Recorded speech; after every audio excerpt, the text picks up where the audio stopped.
big benefit of the bulge bracket banks is it's just like bigger firm, more people in your class, wider network that you can call on and leverage as you go off to do whatever it is that you're going to do in your career.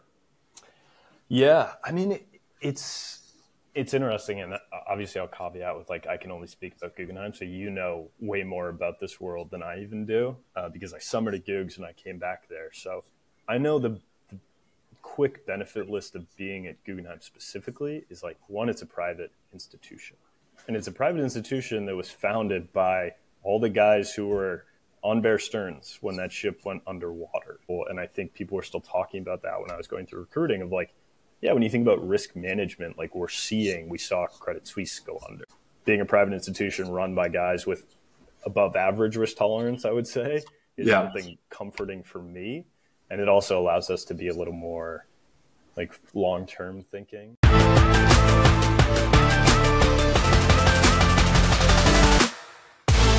Welcome to the Breaking Into Finance podcast. Let's dive in. Hey, everybody. I am here with Pete Fraser, and Pete is an investment banking associate at Guggenheim by day, but by night, he's a speaker, author, just someone who, you know, I got to know a little bit and is really thoughtful, I think, about the journey into investment banking, about life as an investment banker. And I felt like there's all of this ethos about how terrible banking is from a work-life balance and how amazing it is from like a, you know, monetary and kind of like career trajectory stuff. And so I thought this was a really opportune time to have Pete on and hear some of his perspectives. So Pete, thanks so much for joining. Cool. Thanks for having me, Craig. Good to be here.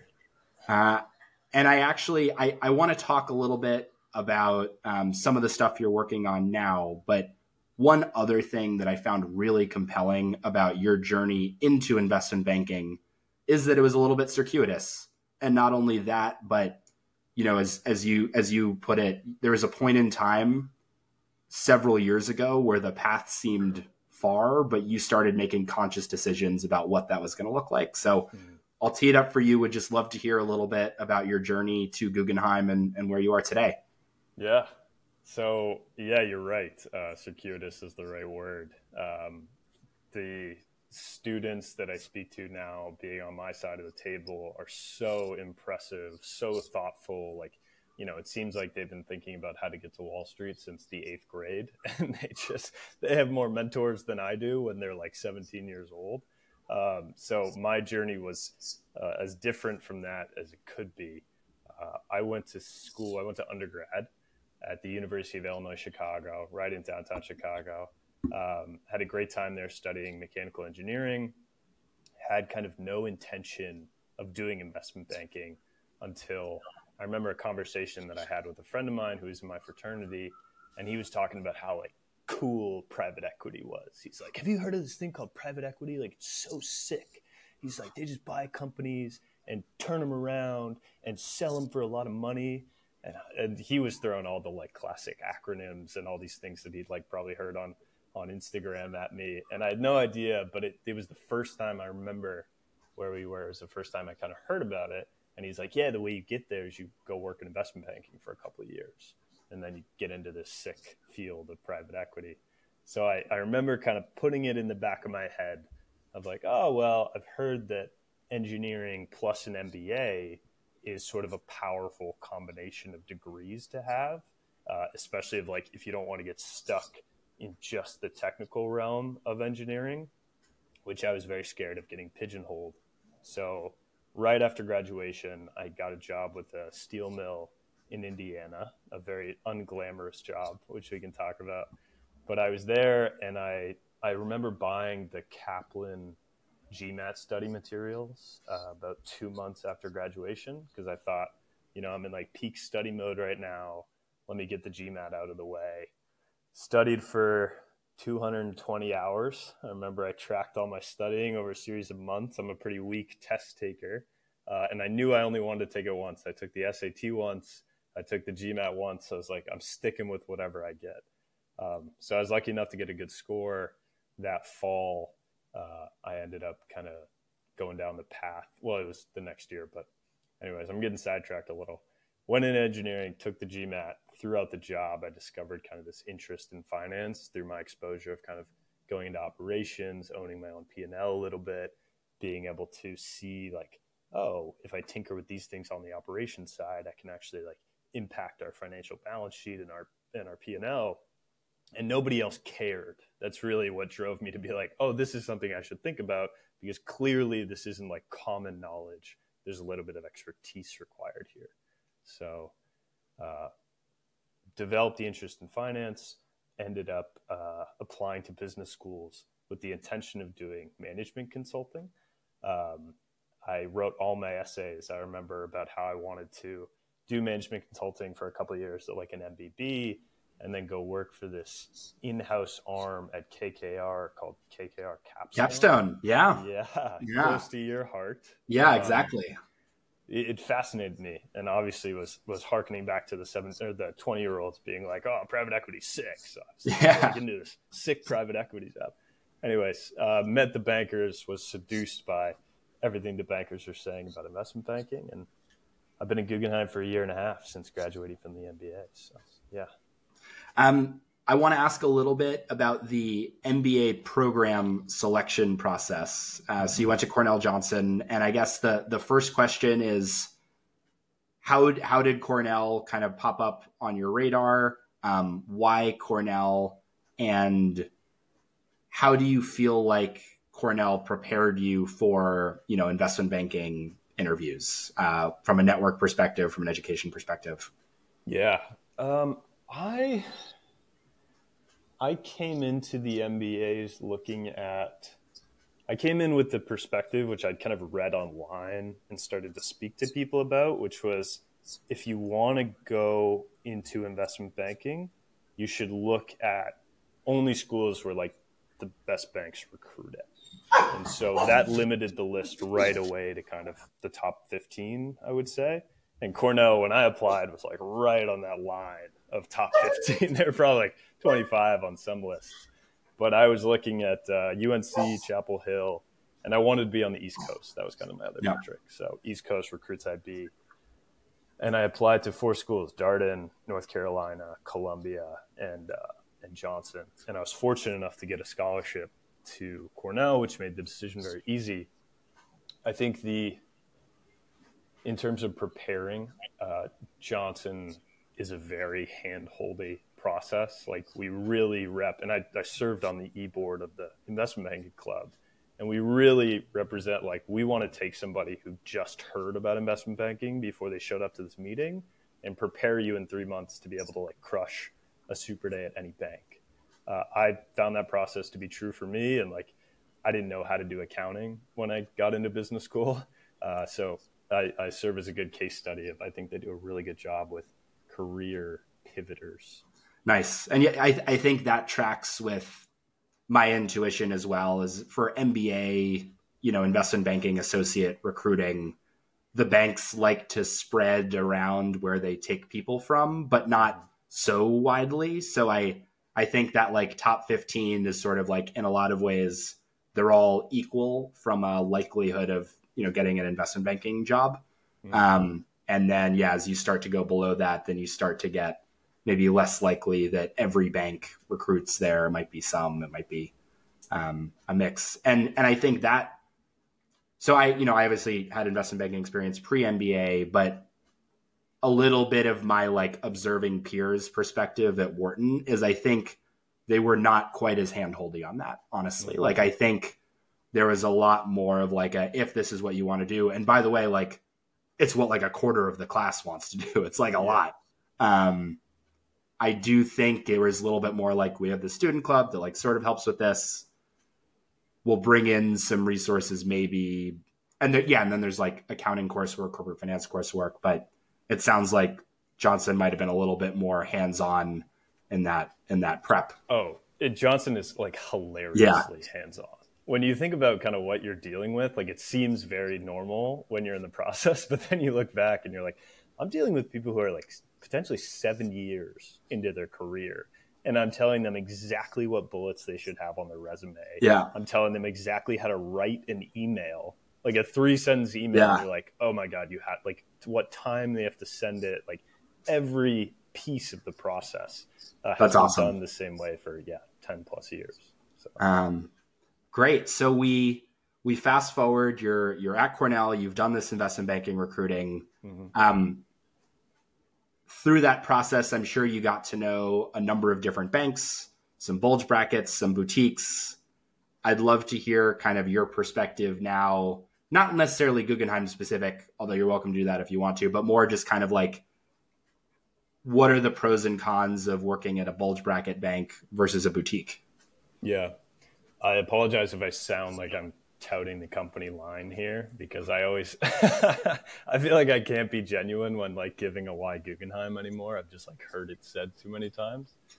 But for me, I felt very fortunate that I was coming in to business school and nobody in my family had worked in finance before, and nobody like gave me, I didn't really have any mentors in the space.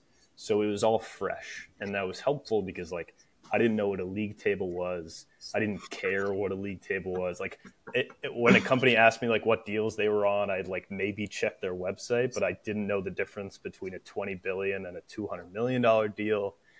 So that was helpful because I went in and was just like, do I like these people? Do they seem friendly? Are they falling asleep on the call? Like I just judged it from a very human level. And like what I saw, what I think Guggenheim really portrays is they're just good people at the end of the day. Like we might not be the smartest on the street. We might not be doing all of the biggest deals, although I think Guggenheim does pretty well. But it was a bit like I looked forward to those conversations every time that, you know, we had weekly calls, the classic like coffee chat slots. And every week the Guggenheim were the ones I looked forward to. So that was helpful. Nice. I have to out you for some banker speak here for the uninitiated. We might not be the smartest is 99 and a half times out of 100 a very humble brag. So for those listening, I would not interpret that humility to dissuade you from thinking that these guys aren't super sharp. So I think one thing that I'd love to hear your perspective on, because I've obviously had like the bulge bracket experience, is a mental model I have in my head of like why one versus the other. Is that at a boutique, you are less likely to do the volume of wide client service projects that might be kind of like free advice to be involved in future financings and other potential like fee producing events. Like there's probably some like relationship building, because relationships are just so important everywhere in this space. But I sort of have heard that a big benefit of the boutiques is there's a lot more like transaction focused work, let's say, which means like higher quality of experience, or like not higher quality, higher marketability of experience. Yeah. Whereas I would think, agree with that.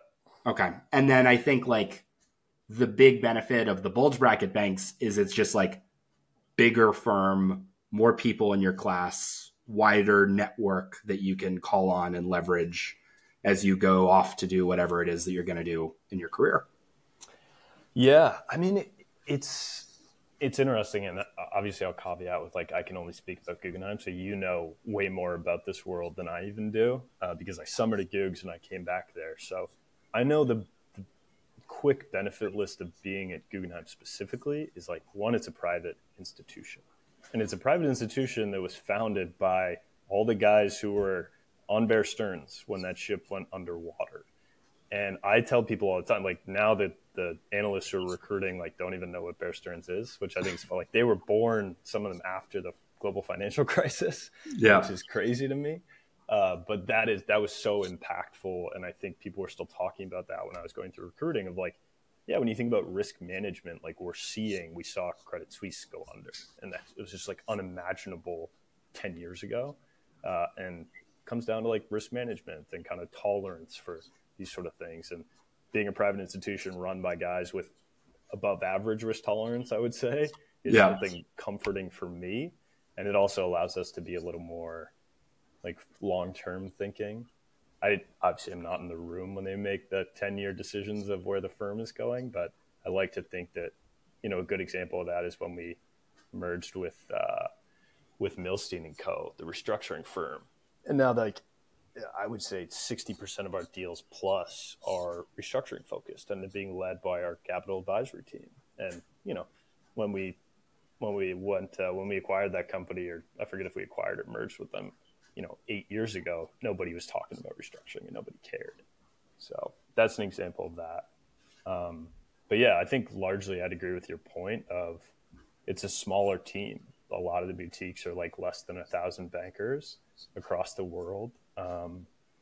It's obviously like less client coverage, like you said, because all of our focus is just, we focus on a smaller subsection of the market, I would say. Like, obviously Alan Schwartz came in and Ken Moelis came in with their book of clients, and that book does not expand to the same degree that a Goldman does.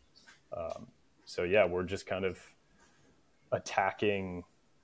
I think we're trying to figure out how to build a full service set of opportunities, because the pure M&A boutique model, I don't think is as common. Like from what I'm seeing, and correct me if I'm wrong, there seems to be a little bit more consolidation of like the pure advisory players, and now there's like Green Tech got bought up, and like a lot of these other ones, and we now have like a debt capital markets and an equity capital markets team, and we're expanding in that way. Yeah, I think that's right. I do think like having access to a balance sheet where you can lend in addition to supporting transactions is like a nice feather in the cap for people. But like, I remember like at Goldman, like if we'd work on like, M&A work for like, I think like Pfizer in particular always had a boutique and a bulge bracket. Like they'd engage both. And so, I think there's like benefits to each. And in some ways, again, yeah, it's like maybe from like a firm perspective, it like helps for marketing, but from like I'm coming in as an investment banking analyst or an associate, what does my day-to-day look like? I think it still leads to like some really interesting, type of work. Let me ask you a question, because you've seen it.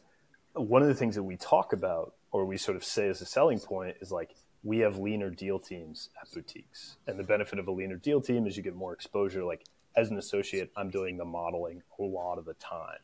Do you think that that's also happening at all the bulge brackets? Like, is that kind of a moot point? In live deal scenarios, the associate is almost never doing any modeling at Goldman. It is always an analyst. Often on bigger deals, there are two analysts staffed on the deal. There might be a second-year analyst who's building the model. There might be a first-year analyst who's running shotgun on the model and doing a lot of like deal process stuff. Like if it's a sell side and you're trying to track like how many bidders do we have? Like, are they engaged? Are they asking questions? Is our client answering all of those questions? Are we giving them what they need to answer those questions? So there is definitely a hierarchy. And then the associate is a lot more like, a very intense babysitter on both of those. Like there's some level of like, there's like, you were just going to say avoiding the work as best. No, not avoiding the work. Usually more paranoid about like, I really don't trust this 22-year-old who's in charge of the process. Yeah. And I have this inherent skepticism that you're actually doing everything well. And so I need to review all of that. And then I want to be really engaged on the model side. And so I want to go line by line through the model that the second-year analyst built. Because one, I need to make sure I understand it when the VP asks me questions, not ask the analysts directly questions. And then two, I just think like that model skill set is the most marketable skill set of all of the things that you work on. And so I think that it definitely is less, I guess, at least at Goldman, like there isn't an avoiding work culture. It's much more of, how do I learn this? But also I'm their boss and I get paid more than they do. And so it's like a little bit of like, I'm learning, but I need to lead it. And so I think especially for new MBA associates, there is like a year of high anxiety about what that means for them. I think it's a career of high anxiety, if I'm being Yeah. honest. But well, that I think is a great transition to talking, kind of zooming out on career stuff, because one big piece of advice I give people about dealing with imposter syndrome that sounds mean and pessimistic, but I mean it in the most positive way, is that your imposter syndrome is valid, but also everybody is an imposter. Yeah. And so it's not about realizing that you belong or that you know as much as someone with more experience than you. It's about realizing that we're all making it up a little bit as we go. And there isn't this, caricature of a person who is perfect and knows all of this stuff. And so it's more, you want to learn a lot. There's a lot you have to learn, but also some level of comfort and acceptance that you don't need to be perfect to be qualified to do this work. Yeah. Yeah. The way that I think about it is the kind of two pillars that I try to focus on are like fear and judgment. Of like one of the mistakes that I was making during the recruiting and the summer process, and still make, in stressful scenarios, is judging myself against people that I have no idea how they're actually doing. Like it's all just my external perception. And it's also the proximity bias of like, you talk to students at Harvard Business School who you're like, they probably don't have a worry in the world. And they're obviously judging each other against their own proximity of like amazing, they're all going to be future presidents of countries one day. Yeah. And they're not thinking about like, I'm in the 99th percentile of the global population. So I always try to kind of remind myself and students of that as well. So you have a book and you have a website, and the first thing that people will see on your website is investment banking right for me? And so I'll leave it there. I'd love to maybe hear a little bit about what prompted you to write that book, and then how you approach that question. Yeah, I appreciate that. What prompted me to write the book was an inability to answer all of those questions. So I could not find a resource or a friend or a mentor or an alumni who, during the recruiting process for me, which is only about 3 months, it's like your first fall semester in business school, I couldn't find somebody who knew the answer of like, hey, how should I think about connecting this to the person I want to become? Like everyone I see in this job is stressed out and freaking out and like not having a good time, but they're also telling me like, come join the party. So like, how do we balance these things? And, to be candid, like during my recruiting process, I remember I had a pretty successful recruiting process up until the last 2 weeks before Super Days. And 2 weeks before Super Days, I got cut from a third of my banks. And the next week, I got cut from a third of my banks. And obviously, like looking back, it's great that all happened. But in the moment of that 1 week before, when I was like home for Thanksgiving for a couple of days, I was like not sleeping. I was freaking out. I was basically having like a breakdown because I thought it was just going to keep going. I thought I was going to lose every offer that I had. And that stress kind of drove me into like, I have no idea if I'm doing the right thing for me, because I wasn't like in the stress mode and being like, oh, but I know I'm pushing towards the right thing. I was stressed out and I was like, I don't even know if I want to do this. Like, this doesn't make it, your parents are sitting there like, what do you like? Why are you freaking out? Do you even want to do this? And you can't answer your own mom on it. So that's what led to the book. And the book is basically just a set of frameworks for people to think through those questions. I think there's a million ways to answer them. I don't think there's a right solution, but what I try to provide in the book is like the thought process as well as kind of a practical framework for how to think about, am I connecting the person who I want to be with the job I'm going into? And one other thing that you spend a lot of time, I think, talking about, reflecting on is, finding fulfillment in a career in investment banking. And I think this is another question that, we've like talked about anxiety in the process, trepidation, and kind of like all of these emotions that people go through. And so what's a day in the life like? Like, is it as bad as people say it is? I think it really depends on who you're working for. That is the first and most important thing in any job is like, you got to find a manager you connect with. And I think if you show up to a bank and you realize that you don't resonate with any of the people you work for, like, don't question your gut. Like, make a pivot. There's other banks out there. There's other opportunities. Or like, if you're trying to use it as a stepping stone and there's a light at the end of the tunnel, that's maybe a different situation. But I find that the further people get, especially into investment banking, the golden handcuffs are real. And at the associate level, we're joining with kind of an intention to stay for our career. And there's just this, like inertia that starts to form of, oh, should I leave? Like, I should stay. I have all these things that I have to pay for now. Like, I just bought this house in Greenwich or the Hamptons. And you really have to be honest with yourself. And that can help calm that daily anxiety. Because I try to wake up every day and still ask myself, like, hey, is this still connected to my values? Is this still connected to, the example, sorry to go off on a tangent, but the example that I bring up in workshops a lot is there's a book that a woman from Goldman wrote called Bully Market, Jamie Fiore Higgins. Have you read it? No. Man. So the subtitle of the book kind of gives it away, but it's a story. It's like it's money and misogyny at Goldman Sachs. And she spent 20 years in sales and trading from 95 to 2015, working her way up from an intern all the way to a managing director at Goldman. And her story is crazy, but it's like, obviously some of the stuff that she talks about is crazy. But what I took away from it is this is a woman who 20 years in watched herself become all the things she didn't like when she started. And that's why I try to push on students, like, if you don't show up with your own values every day, you're going to adopt the ideals of the people around you, and you're going to adopt the culture. And, that's not to say everybody at Goldman's evil, but it's to say that, sometimes when you're in a situation and you don't really know, like, why you're there, you can get into a very bad spot, and you can look back in 20 years and be like, I've become the monster that I always didn't want to be. So her story is like the best example of that I've ever seen. That intentionality point, I think, is so pertinent.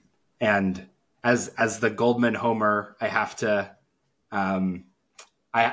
one, distinguish, working across different divisions have different cultures. So investment banking is different from sales and trading. But I also have to like recognize that I think like, especially like the misogyny point, like historically has been true, and representation across all dimensions has been a problem in this space. So I think I have to, one, say, yeah, like meet people there, make your own, judgments about their character. I think doing that is important, but also too, yeah, I mean, like a lot of this stuff has historically been like a huge problem in the space. The point you make on intentionality is, I think, really apt, because one, when you're young, it's like hard to figure out what you want to do. And a lot of times you're like following other people's advice about like what you should do. Mm-hmm. And that only gets magnified when you're in a job like this. Like when you're working these long hours and you're tired and you have like direct bosses who are micromanaging lots of things that you do. One piece of advice I got when I was a second year analyst, which still rings true across everything that I do, is if you don't set your own priorities, someone else will set them for you. Yeah, I love that. And just like having that mindset of like, you have bosses, those bosses might govern large portions of things that you do in your waking hours. But at the end of the day, you have to be your own boss. And you have to find that time, even if it's on a weekend, even if it's late at night, even if it's when you're commuting to work, to have those check-ins with yourself. Mm-hmm. I guess earlier about purpose and sort of fulfillment. Like I look at it, the two most important things I try to find are like fulfillment and contentment. And we talked a lot about the contentment, but the purpose piece is For me, the model that works is Ikigai, which is like you have to find a job or a series of tasks that do four things. It's like what you're good at, what you love, what you can get paid for, and what your world or your community needs. And I found that investment banking for me didn't match that fourth circle. And that's why I was showing up and feeling so stressed out, because I wasn't doing anything for my community. I felt like if M&A all shut down tomorrow, the world would go on okay. So I had to find a way, and the book and teaching allowed me to do that. But everybody has that thing inside of you that like you have a change you want to make in the world. And maybe for you, that's this podcast. And maybe for other people in banking, it's, baking cookies for homeless people on the weekends, whatever it is. I think you have to find that and be honest with yourself that I need to sink time into this too, or else I'm just going to be completely depleted at the end of every week. Absolutely. And Pete, I guess before we wrap up, one question I like to ask everybody is, if you could give a piece of advice. I usually say to your 20-year-old self, but in your case, I want to go back to, you have that first job, you've graduated with your engineering degree, you're in this steel mill in the Midwest. It seems like looking back now, you had so much intentionality to your process then, but curious, like your 23, 24, 25-year-old self has charted this path and they've come to you and say, hey, future Pete, what do you think? What's your number one piece of advice for him? Well, if he started the path to here, I'd be like, you're a genius. You don't need anything from me. This has been a series of stumbles along the road for me, and it's felt that way. And like I said, I had a breakdown during the recruiting process of IB. I certainly was getting laughed out of the room when I was a dirty steel worker in Indiana saying, I'm going to be on Wall Street in a couple of years. So the advice I would give to anyone, but especially myself, is just keep that confidence up, because like manifestation is a real thing. And if you want something bad enough, you have multiple opportunities to get there. Life is long. You don't just have this like one and done that Wall Street wants to push on you. Just kind of keep hammering. And Cameron Haynes says that, and keep doing it. What strategies have you used to keep that confidence up? I continuously throw my head against the wall. And sort of like, I've done a number of startups that have failed. And every time they fail, I say, I never want to do that again. I never want to be in that position. I never want to make a fool out of myself. I never want to like cold call somebody. But every single time, after you kind of get through that emotional period and you let yourself sulk for a little, you got to get back on the horse. And I don't know. I think you and me are going to be doing that the rest of our lives. And that's the difference maker. Yeah. I will say one thing I've learned about myself is that I'm going to be working forever, and it might not be the same number of hours. The specific thing I do might change, but I remember being 24 and thinking like, how do I retire at 40? And, now I'm 33 and I've like realized to myself like, hey, like I get energized by this stuff and I love it. And I don't love 100% of it, but I love enough of it that I'm, in 50 years, I hope I'm still working on something interesting. I hope you and me have a 50-year reunion, man. Yeah. We'll be two 80-year-olds talking on a podcast and no one. That's right. It'll be that's great. Right. Well, Pete, thank you so much for hopping on, for doing this. It was wonderful to chat. And I'll make sure to plug a link to the book so people can learn more about that if they want in the show notes. Cool. Thanks so much, Craig. Awesome. That does it for today's episode. Thank you so much for listening. And remember to check out our website, breakingintofinancepodcast.com, where you can submit questions, join our Substack to stay up to date on new content releases, and much, much more. We'll see you next time.